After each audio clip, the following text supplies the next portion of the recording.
and welcome to Mai's Table, where you find God in gourmet. I am really happy to invite you into my home, into the heart of my home, my kitchen. I'm Andrus-Price, and today I'm going to share with you my recipe for it's a quiche with creamy mushrooms, and it starts off with a roux that I make, and the recipe is online. If you download it, there's my oven. I'm preheating my oven to 350 for this quiche. So you use half of the roux, creamy Dijon Roux recipe. I love this recipe, and I make an extra batch because it keeps very well in the refrigerator for weeks. And I add it sometimes to soups or to just, if I want to make a quick omelet. It just adds a really nice, rich, full flavor. So that is half of the recipe of the creamy Dijon Roux. And again, that's included if you just have to download it. It's in the website. And then you're just gonna there's 8 eggs, and you mix 1 egg at a time with the roux to get it incorporated. And it doesn't really take long, but you want it to be nice and smooth. So there's 1 egg, there's 2, and I'm gonna continue and incorporate all 8 eggs. All right, so I wanted to show you, look how nice and creamy this looks. Isn't that just the most beautiful color? I love that color. It just looks so rich and delicious.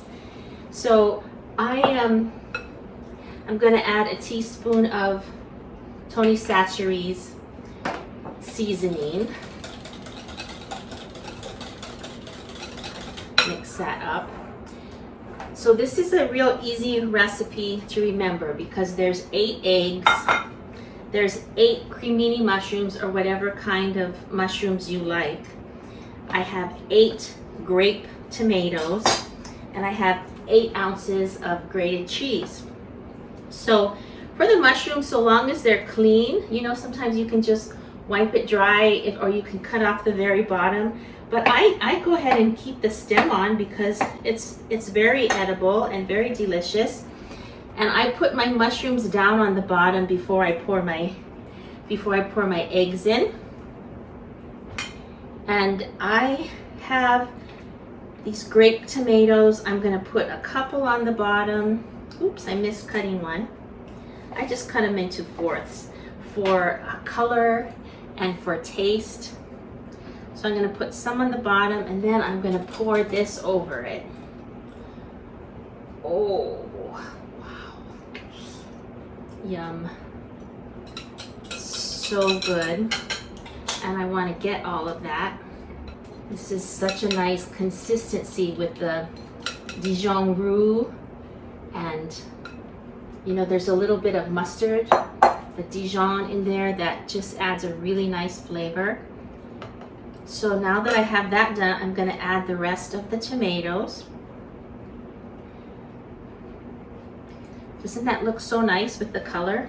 And I have about, 1/4 cup of green onions here that I am going to put some in, and then I'll use the rest. I'll put half of it in, and I'll save half for topping, for garnish, and I'm just going to pat that in there. And then I'm going to put the yummy cheese. You can use a cup of whatever kind of grated cheese you have. This happens to be Colby Jack. It's cheddar and Jack cheese. Sometimes I use Mexican cheese, the 4 blend. Oh, it's so good. Sometimes I use Manchego. You cannot go wrong with cheese. I wasn't that crazy about cheese growing up. It was okay, but my husband loves cheese, and so I have become a cheese lover as well. So I'm just going to pat this down a little bit too, so that the cheese gets incorporated, not all the way, but just a little bit. So I'm going to put this in the oven. It's preheated at 350. You're going to bake it for about 25 to 35 minutes. You want to keep a close eye on it because everybody's oven is different. I use a convection oven, so usually it's done sooner than later. And I wanted to tell you that the first time I did this, oh my gosh, this quiche puffed up so much. It was so unexpected, and it was like morphed. It was like one side, it was really lopsided, and I kind of freaked out for a minute. And then I thought, you know what, I let it finish baking, then I took it out. I took a breath, and so did the quiche. It settled down and it looked beautiful. So that's just like life too, right? Sometimes we have unexpected things that throw us off, that we just don't know how to deal with. But it is always helpful to just step back, take a breath, and let time take its course, and usually it'll work out. So I'm going to put this in, and I'll show you what it looks like when it's done. All right, it is ready. Oh my goodness. Look at that. Doesn't that look delicious? Wow. So this actually went for a total of 35 minutes. I guess because there's so much mushrooms and stuff in there. So it smells so good. I'm actually gonna top this with a little bit of tomatoes and some green onions, just to add a little bit more color, right? And you can use some hot sauce once you cut it. Oh my goodness. I just have to show this to you again. It's nice and puffy. It'll go down a little bit, but oh, it smells so good. And before we close, I just wanted to take 1 minute and talk about these two cutting boards.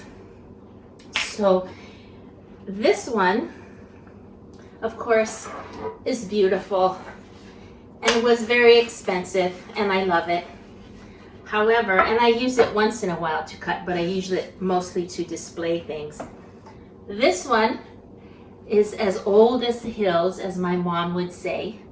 My grandpa made it before I was born, and my mom used it all of my life. And then she was kind enough to give it to me.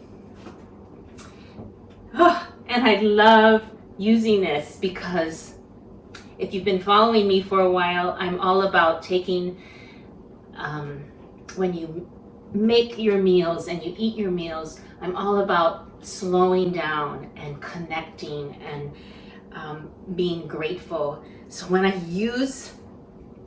get so emotional. When I use this board, I think of my grandpa. And it's a way for me to connect with him.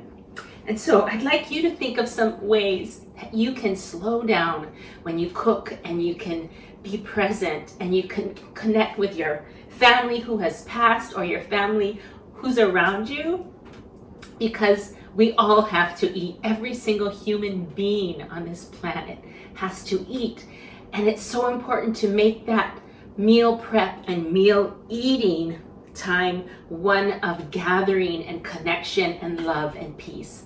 So if you have any other ideas of how to do that, to slow the cooking process down, to be present, I would love to hear it. If you enjoyed this recipe, please like it, make some comments on the bottom. Let me know what else you'd like to see, and share it with a friend. So remember, be present, eat joyfully. Till next time, aloha, take care.